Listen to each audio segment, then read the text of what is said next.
Oh, welcome everyone to the AMLoB Podcast. Of course, you know you got me, uh, who, of course, I'm typically here, but we have Crips here, you know, for the first time in a long time. So, Gotta make the dream of the return. welcome back, Crips. How's it going? Could you post this in the group, by the way? I can do that actually.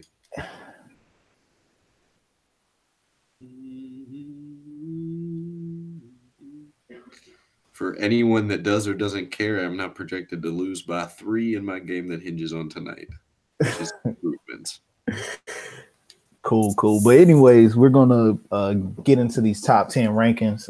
We don't really have much to talk about. Pretty much everything that needs to be covered has, so it's not too much we got going on. Can I mention that one thing on the front end in case anyone's listening? I'll add chat later. What we were just talking about with the we are going to move the speed threshold slider back to 50. People have been asking that. It's on the front end so that people don't got to go to the end of the stream to listen to it. It will be changed after we advance. And that is that. Yeah.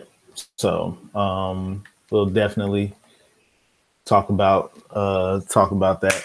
But yeah, let's get in these top 10 rankings, man. All right, I'm good.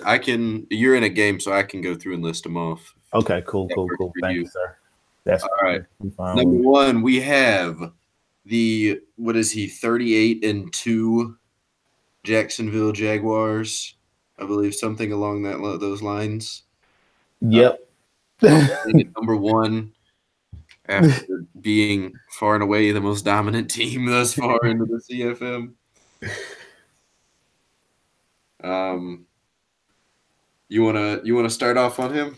Yeah, I mean Josh definitely has played really good football. He's played great football, not even just really good, especially this year. After he's coming back like he's on a mission after that tough loss last year to Corey. Yeah, he's just coming back like he's on a mission, man. It's been good for him to watch, especially that grind out game between him and Corey week 1. So I think Josh has done well. I think Josh has done well. I think he'll continue to do well. He's definitely done his thing, and I don't see any reason why it wouldn't continue. So yeah, what he's definitely. I mean, as he keeps going on and keeps winning games, you know, we go week by week, and it's marginal improvements. But when you look at the whole grand scope, and he's lost 2 games total, and we're sitting here in week 3, and one of those 2 losses was his second Super Bowl in 2 seasons. It's, the level of dominance that he's thrust onto the league thus far. I can't think of a better way to phrase it because it's not really something that anyone wants. It's just he's giving everybody a level of dominance that is just unheard of, unheralded. I mean, just looking at this so far through 4 games, he's allowed 31 points. Yeah. Damn, son. That's just something else. And he's been dominant once again this year, coming out to a 4-0 start to start the year. I can't really think of anybody else more deserving to be at the number 1 spot right now when either just considering this year or considering the scope of the season, the league as a whole so far. He has every justifiable reason with his dynasty in the making to be dare I say to be the number 1 team right now. Definitely. Yeah, so I mean, it's not really much to say that hasn't been said already. Like he's definitely been like the most impressive team thus far. Yep. I think that sums it up well. Number 2 coming in, we have the man bouncing back from a really putrid campaign in his first year as the head coach after he took over mid-season after the very unexpected firing of head coach Matty Morgan. And we have Tiger coming in with his Bengals as he's brought them to I don't know if surprising is the right word, because I think a lot of people really liked that hire, to keep with the immersionalism a little bit. I think a lot of people really liked that hire of bringing him in as the head coach, but there was definitely some there was probably at least a little bit of skepticism of coming in year one, um, of how he would necessarily perform after his first full off season, and he has come through and thus far thoroughly dominated. Yeah, yeah. I mean, we all knew what we were getting when Tyler started running that team. We all knew what was coming from that. So, it to me is not a surprise, but it's still one of those things to kind of marvel at, because he took over that team, and he not only made it like his own over the course of the half a season and the off season that he's been here, but he's taken them to another level. So he built on the pieces that were already there. So pick, okay. I thought that was but yeah, so to me, that's the thing with Tyler. I think he's done a great job as far as making sure he's put that team in position to be what they are right now. So I mean, and let us not overlook what he's done in the first 3 weeks either. After a 14-point win over Roger, who, if I'm not mistaken, has won the division both of the first 2 seasons. 14-point victory in which he allowed 3 points, and he comes back the next week and wins by 13 against Dicey, also only allowing 3 points, and then he nudges out Pook after that. So the man is already 3-0 in the division.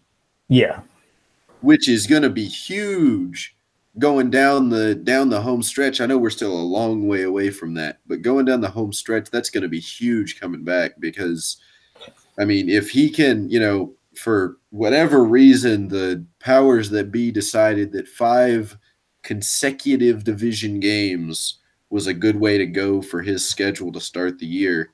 And, well, if he can start off and have a couple head-to-head tiebreakers over a couple of his divisional opponents, that's going to be huge going down the stretch. Because, I mean, having the head-to-head 2-0 advantage, you basically you're an extra game up on them. Yeah. So yeah, that's going to be huge down the stretch. And I think, and I don't mean to say that it's not surprising to see what he's done, because I think we all know the quality level of talent that we were bringing in with Tyler, but just to do it so quickly and against his own division, which is, been pummeled, but has pummeled that Bengals team. Yeah, we love you, Matt. We love you though, Matty. It's okay. you were the Gus Bradley of our league. Everyone loved you. You didn't have the wins to go along. Couldn't get it done. I think that might be the best comparison I've thrown out here in a while. But no, it has been a very sharp culture change in Cincinnati, but one that has worked well. Rolling in at number 3, we have the Arizona Cardinals, minus Hassan Reddick. I guess it should be mentioned, because he garners the number 3 spot despite having to deal with that PED suspension. So, or I guess we can just call it that. I think that honestly kind of sums up what it was pretty well. He's had 3 dominant wins to start the year. A complete he shellacked that Cowboys team in week 1, 37. Yeah. That was a big statement win to start the year, because if I'm not mistaken, Isaiah was coming on a bounce back, and I think he was looking better last year, and so that was a big time statement game in my opinion in week 1. But then he followed it up and beat Vicious. Yeah, 15-1 last year, I believe, or 14-2 in the AFC. And so to come out with those 2 wins and then follow it up with another win against the Dolphins in week 3. He's just been really impressive up to this point. So yeah, I mean, it's not any other way to describe it. He has been just really, really impressive as far as I mean, the quality of wins that he's had against the quality opponents. You know, it's definitely been something impressive to see so far this season. Seeing as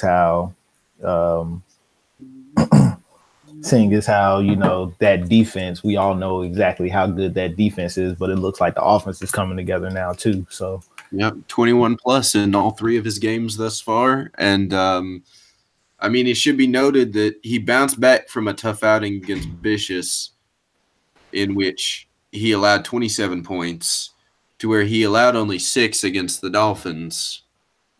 I mean, that's without Hassan Reddick, I'd definitely qualify that as a bounce back, considering he only allowed 163 yards of offense. yeah, That is insane. And so to be able to see that and see what he's been able to put together with that team has been really good, and it's really all been coming together for him so far this year. And that's a team I think to watch out for down the home stretch. Coming in at number 4, though, we have a team that might be able to. We were just talking about down the home stretch. We got a team that there's going to be some couple of good games down the home stretch, and that's the Los Angeles Rams at number 5. definitely. I was going to say Chan just building on what he did last year, which I mean, I think what he did last year was one of the more impressive seasons from last year. So, yeah, Chan back in my opinion after what was a very surprising week 1 or year 1 for that team. Yeah. So I mean, Chan definitely has done the thing with that team, and you know, he's built it well. And not only has he built it well, he's just played well as too. So yeah, I can remember back in a couple of years ago, it was there was rumors around the block that Aaron Donald was up for a move and they were trying to move him, and well, it seems as of late that keeping him has been a one of the best things he could have done, because that defense has. I mean, having a guy like Aaron Donald, it gives you a really solid starting baseline for your defense. Because when you can constantly generate that interior pressure with a guy at his dominance, I mean, to be able to win 48-3 against a guy who's against a team that's won the division 2 years in a row in a separate division, but has been a constant presence in the NFC playoff race for 2 years in a row, represented the NFC in the first season. I mean, 48-3. yeah. Jeez, man! Yeah. Like that's a statement win if I've ever seen it. Yeah, that is insane. And he Emmons with his Lions in week 1 too. Off well, man, rest Emmons hard on that kick return, but I mean, a win in the stat column is a win in the stat column, unfortunately for him. But that was an insane kick return. Yeah, that was probably one of the most Madden things I've seen so far this cycle. But anyways, it happened. He ended up winning that game, and I mean, he's looked impressive. So I mean, it looks very warranted at this point. And I think he's definitely deserved a top 5 spot at this point in the year with very true wins he's pulled off. Coming in at number 6, we have. While I do my quick maths real quick, we have 2 teams tied. So I will give the tiebreaker to the team with the most 6th place votes. And that is probably, dare I say, the biggest surprise of this season thus far. The Atlanta Falcons come in at the number 6 spot. Yeah. That is the team that I personally put as the 32nd ranked team coming into the season. I was wrong. They're not the 32nd ranked team. Although they're 31. they're 30. They're 31. Yeah, you're right. No, I'm joking. No, what Matthew's done is 4-0 is hard to accomplish, no matter how you slice it. I've not really looked at his schedule, so I will do a little bit of a deep dive here. Well, I will say 4-0 is impressive, no matter how you slice it. The backhanded compliment.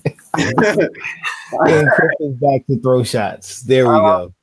Now the podcast is we here. We're back now. I mean, I did have him at 32 to start the year. The win against Robert was a good win. Robert is a consistently borderline, slightly above 500 user here, so that's a quality win. Crown is that slight tier below that, but he dominated both of them. This is not me saying he eked out a field goal win. He dominated both of them. Well, actually, the Robert game was a force win. Never mind. He dominated Crown. So 27-3. Okay. I feel like I'm talking myself out of having him at number 6, but it's okay. That's exactly what you're doing. It's done at this point. A win against LJ's Panthers. Well, almost all of LJ's Panthers. Bless his heart. Cam Newton is cringing on the sidelines as he watches Adrian Hogden try and blow the season for his team. But I don't know what there is to say. I mean, I'll just be real. I'm not 100% sure if this is sustainable. I guess we will see. He has a big game against D next week that I think is going to be – that's, I think, his biggest test up to this point in the year. D, I think, surprised a few people by getting to, I believe it was 10 wins last year.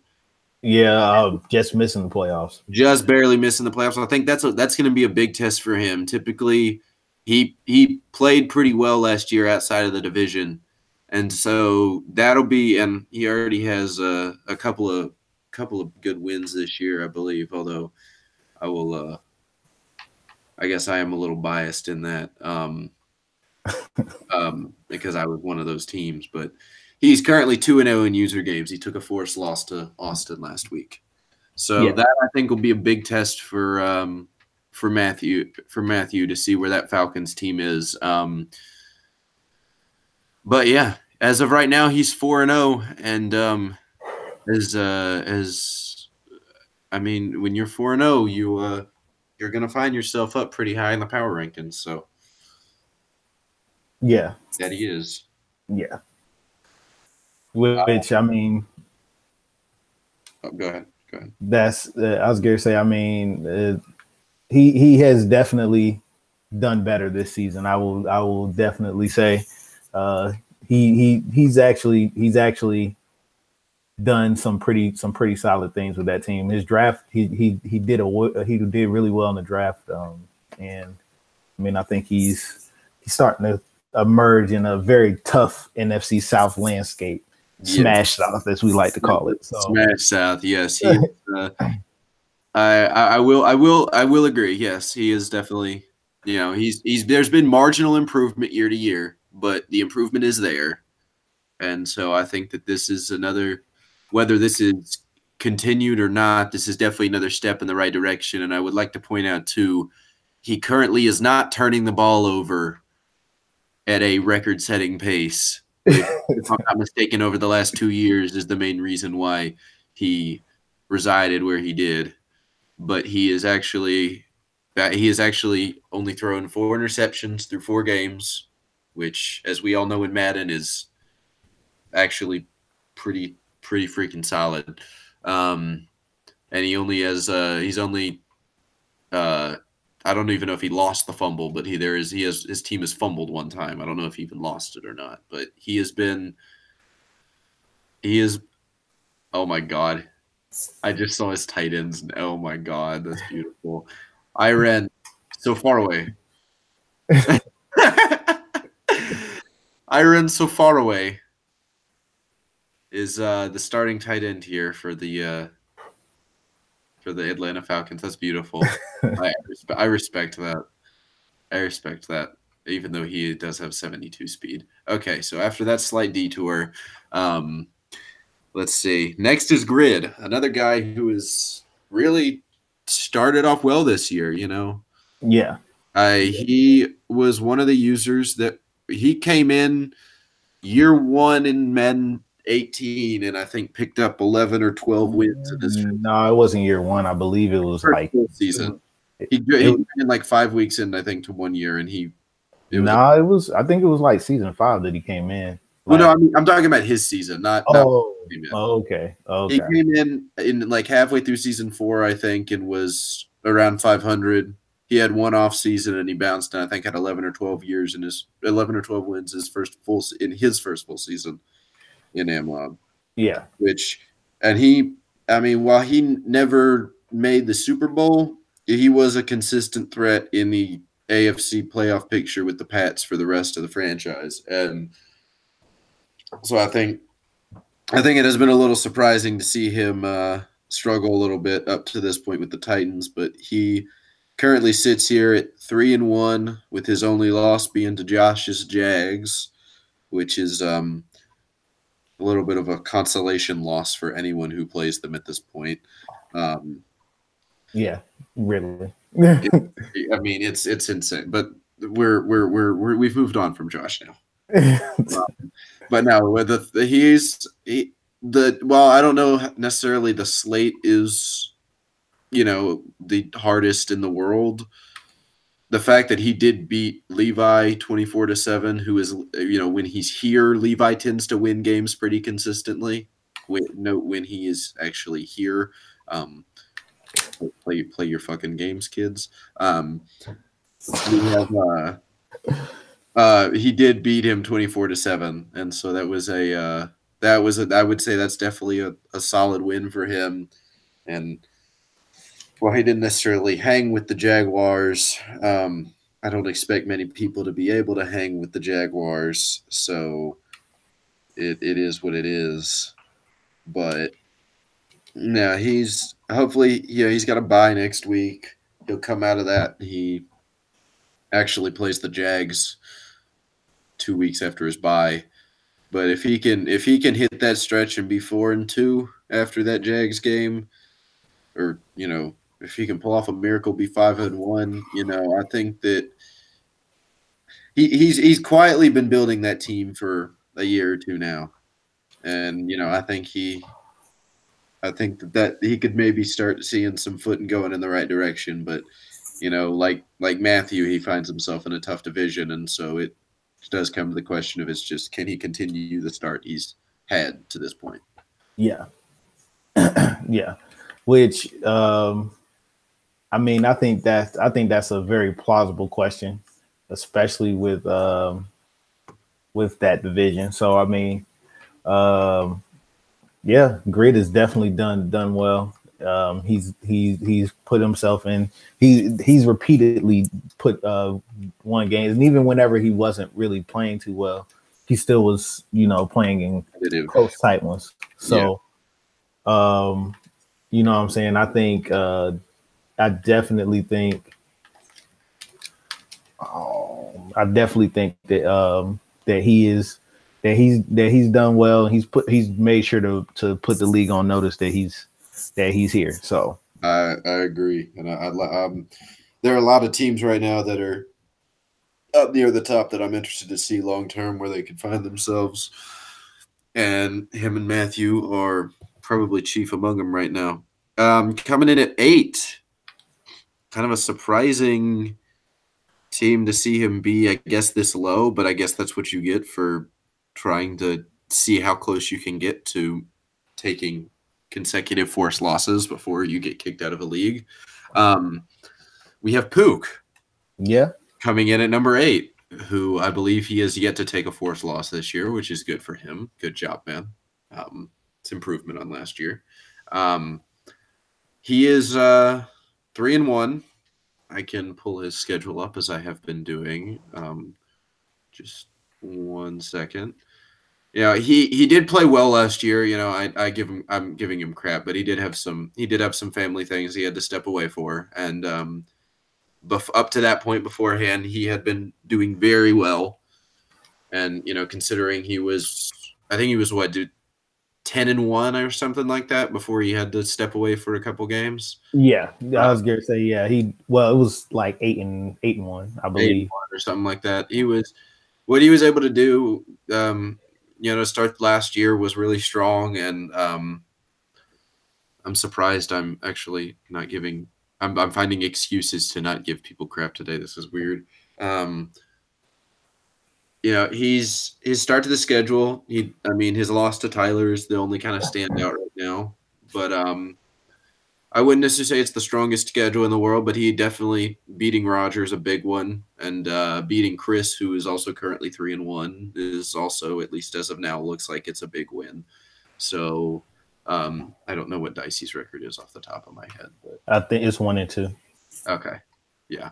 But Dicey's been more competitive this year too. So really, he's probably got one of the more competitive schedules up to this point, and so to see him come out of that 3-1 at this point, going to play J-Row and his Pats next week is big. And he's started this year off well, as he tends to do. He's a perennial top 10 guy, and maybe he's not his perennial top 3 self from last year. I guess that's what happens when you don't have a year of all Madden boosting you. But he does still find himself top 10. So yeah, been a good start for him. Yeah, with Pook, with him the same thing all the time. Regular season, he looks really well. Oh, I'll let you take this one this time. But then in the postseason, I'm not gonna bring that up. I'm not gonna bring that up. But no, nothing about no. Pook an impeccable postseason record. One of the most consistent postseason users I've ever seen, which is true. He is one of the most consistent postseason users in the league. Yeah, definitely. Pook. Which I guess if losing, because losing in the first round every year is pretty consistent. Yeah, Pook definitely has done that. So I can't tell if you were just trying to set me up because you knew I would take the bait, or no. I'm not trying to do anything. I'm just speaking my mind. But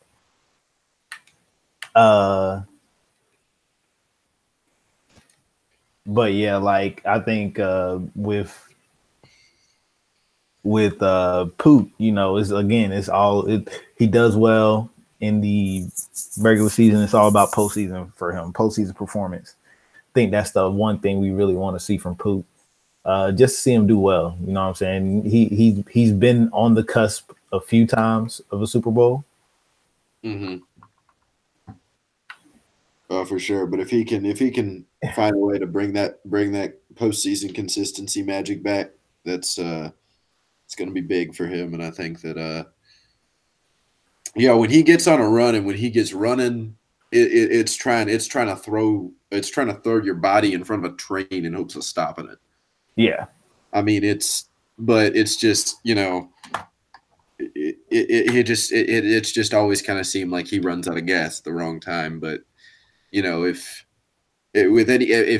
any given moment with him, it's if he gets hot at the end of the year or however it may be, he's always a dangerous threat to make a run, even if he rarely seems to necessarily do so. And again, that's not okay. Maybe that is me trying to take a little bit of a shot, but I'm not too much of a shot. I don't have it's been well vocalized by myself as much as anyone that my postseason record is not anything to write home about. So, but no, it's hopefully he can. He's always a fun team to watch down the stretch, and so I think he will be again this year, and maybe he'll win the division. And that is one of the most difficult divisions I think I've ever seen. I think that is the division of death that I've seen in any of our leagues to this point. No, there was a division one time that had me, Austin, I'm trying to think who was in that division. But well, maybe in AMLoB. In AMLoB, it might be just actually no. Madden 19. Oh, even I mean, yeah. In Madden 19, definitely they're one of the more tough divisions. I'm hearing things. I thought Emmons popped in and out for a second. I'm hearing things. Oh. Yeah. But let's see. I guess we got a little bit of a grandfathered ninth place.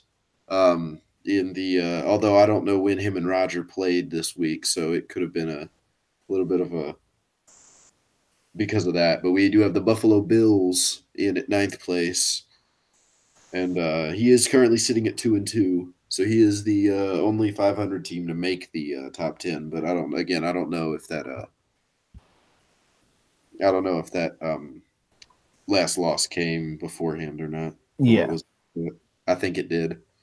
yeah. I believe it did. But no, he is Vicious has had another pretty solid start to the year. Not run away like it was last year. All of his games have been within 10 points, and all of them have been one score except for his 10-point loss to Roger that he just suffered. But he's been through the ringer a little bit to start the year. Yeah. Both Suff and Roger in his first 4 games, and J-Ro isn't a slouch either. Yeah, definitely. He's you can go ahead. No, you're good. You're good. No, man. But yeah, it's been impressive. Watching some of these teams, watching some of these teams grow it's been a pretty good sight to see. Of course, Vicious definitely. His Bills embody that. Honestly, yeah. I don't know. I'll be real with you. I don't know how the fuck he went 14-2 last year. I don't know how the fuck he did that. He figured it out. he did. I mean, Tre'Davious White, and dear God, Tremaine Edmonds is a goon. Tremaine Edmonds is over here with 89 zone coverage at 6'5". Yeah. With 8 speed, 90 excel, and 90 agility.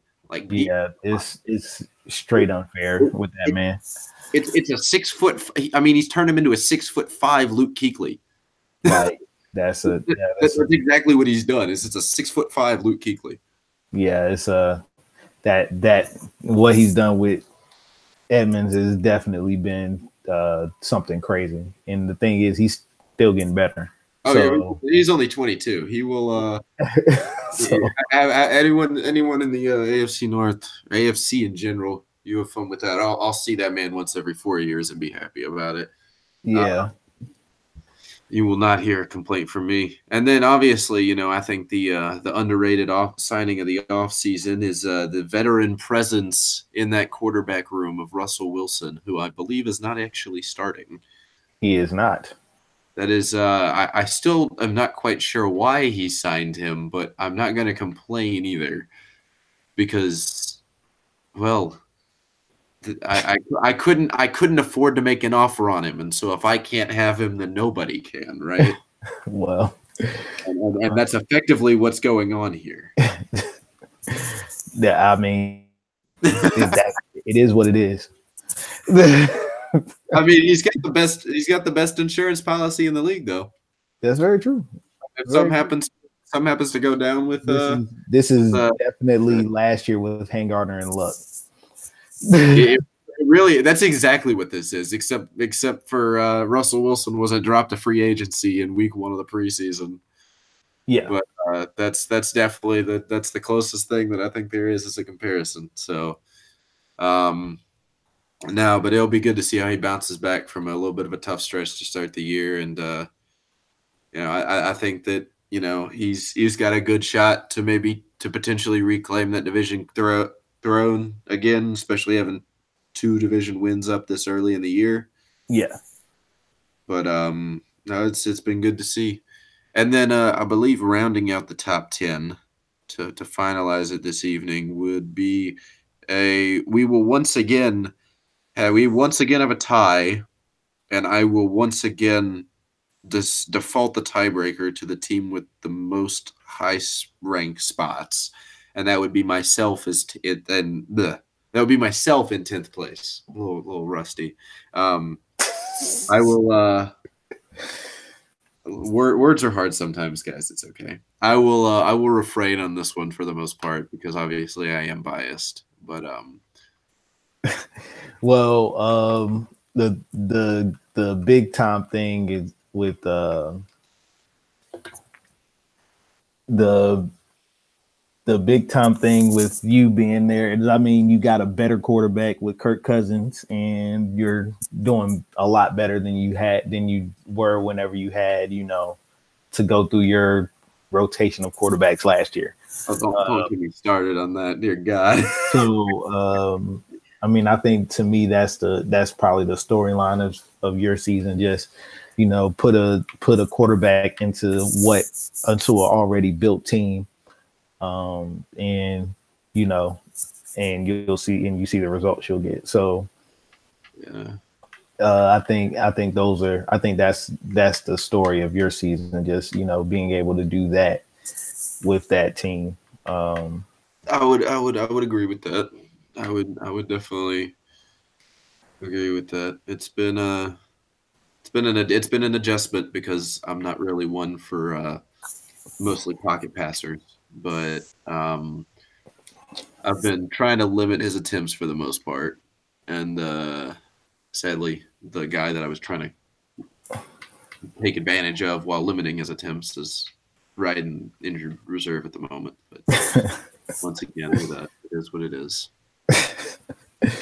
Can't always. You gotta worry about what you can control. Can't control Alvin Kamara being on the bench right now. Just gotta maximize the talent I have, which,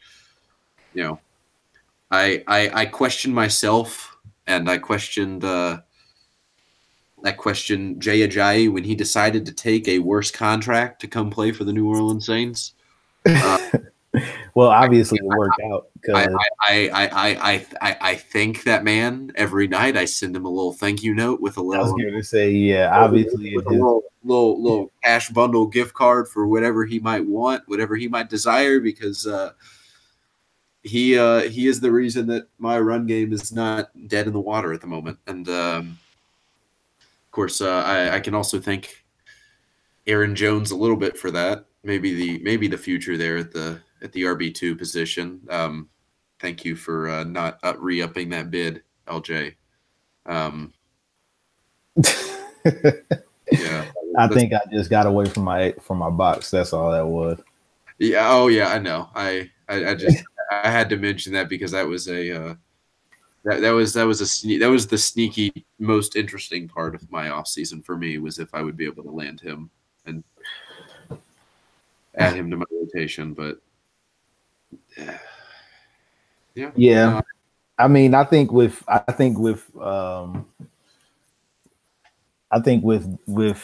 that,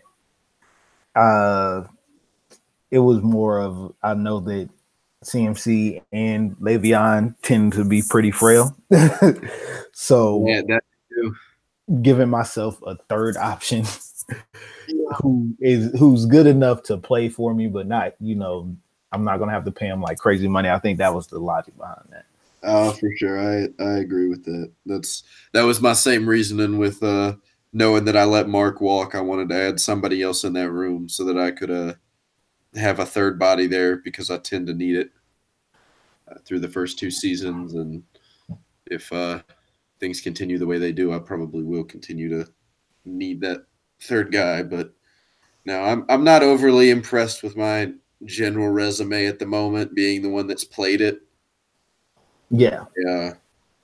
I feel like I don't feel like I should have. I think I've expressed it repeatedly, but I do not feel like I should have won my week 3 game against Emmons. I feel like the refs played a little too much of a part of that game. Yeah. But the refs and everything else, we'll just say it's the refs, and everyone else can assume what other factors here be too might have played into that. But I feel like in general, I would like to be 4-0 right now. I think Kirk Cousins didn't make the greatest decisions in his week 2 game. Again, whatever forces here V2 might have predicated that aside, but I think in general this is going to be this is looking like it's going to be a really good, really fun season to watch in AMLoB. Yeah. I was gonna say, the season's shaping up to be really good one. The thing I like about it is the thing we've always preached is, parity, which I think we have a good amount of that, seeing as how the Redskins were a bottom to mid-tierish team last year. Now they're 3-1. Falcons were 4-12 last year. Now they're 4-0. Of course, you have the Redskins. I guess Aaron Rodgers really will do a lot for you sometimes. But well, I think he starts the rookie. I'm not sure though. I think he starts the rookie, but the rookie, yeah, superstar rookie. I mean, he's a superstar rookie. You might as well sit him on the bench and develop quarterbacks. He'll still. Yeah, that was good. I mean, he would be my starter, and then I would just bench him every week. That way, he get more points. But you would, you would try and work the system like that, wouldn't you? try and manipulate the system a little bit. Look, he does start Rodgers. It looks still like. Playing. I was gonna say he's still playing quarterback. He's not playing receiver like Josh Rosen and. Oh yeah, hey, but as long as they'll even start. I still think it's hilarious that I don't know if that shit would have even been noticed for a while if me and Tyler weren't sitting having a conversation at the fucking main screen for 10 minutes and it scrolled up across the bottom of both of our screens and we simultaneously looked and were like, wait, what the fuck? Josh Rosen, the receiver, Hassan Reddick to defensive tackle. Yeah, that was terrible. For anyone who's confused, we're not talking about AMLoB. Suff did not play Josh Rosen at receiver or Hassan Reddick at defensive tackle. If you're confused, it's a different league. Just gonna put that disclaimer out there, by the way, because I know there's some crossover, and as much as I would enjoy people going at Suff at chat, well, he would be very confused. I would feel a little bad, so. I figure I'll throw that one out there. But no, I think it is I think we're about ready to wrap it up for the night, and so I'll let you take that away, my dude. Yeah, I mean, that's top 10. I'll put out a write-up for it tomorrow more than likely. So I mean, that's top 10. A few teams in there that probably weren't expecting, at least not this early in the cycle. And like I said, we preach parity, and parity is definitely showing where you got some of the better teams, the teams that were doing better last year struggling, or some of the teams that were doing better to this point in the CFM struggling, and you got some of the teams that have been struggling so far to CFM doing pretty well. And I mean, who knows exactly how well it'll keep up as the season goes. It's only week 4, so there's plenty of different things that can happen between now and week 17. But if last year is any indicator, I'm pretty sure it's going to be a pretty wild playoff picture again. Oh, for sure. Especially the NFC is really looking like it early. I don't know if it'll continue, but we've got just as a quick little preview, since we find ourselves at the 4-week window, we've got currently 2 teams above 500 or better in the North, 3 teams 500 or above in the South, 2 teams in the East, and 3 teams in the West. So, including 2 in the top 5 in our rankings. Sure. I mean, a little behind the peak. Cineo did barely fall out and is at number 11 right now. So You're talking the West has 3 teams in the top 11 for this week.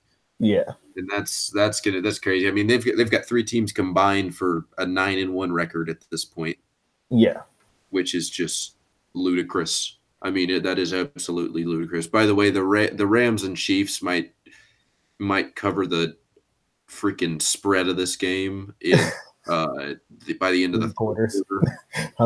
or they've already scored 53 points. I believe it was at 65 or something, and it was the highest Vegas had ever put out.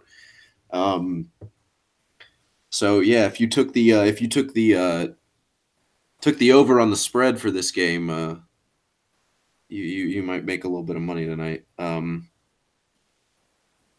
But that is neither here nor there. It's been good being back on. Hopefully, I'll be able to make more appearances next semester when I don't have a 3-hour class right smack dab in the time we have the podcast. But yeah. So that's, I mean, thank you for watching, guys. I know we got up to like 6-7 people. That's cool. So yeah, thanks for watching. We appreciate it. Of course, we try to do this for y'all. If there's anything that y'all ever want us to talk about as far as league stuff or IRL stuff, bring it to us. We'll bring it up. Or if any of y'all ever want to be on the show, just let us know, and we'll definitely get you on here. I'm always glad to rip people in person instead of just one-sided. Feel free to come on here and throw some clapbacks. Yeah, I was going to say, yeah. So come on, talk about your team, talk about some of the moves you make, things like that. So, but yeah, we appreciate it. We'll catch y'all again next week. Good luck to everybody till the next power ranking, and hope everybody has a happy Thanksgiving. So, you know what I'm saying? Enjoy the time with your family, friends, whoever you're spending it with. But yeah, that's it. We're out. Y'all be going.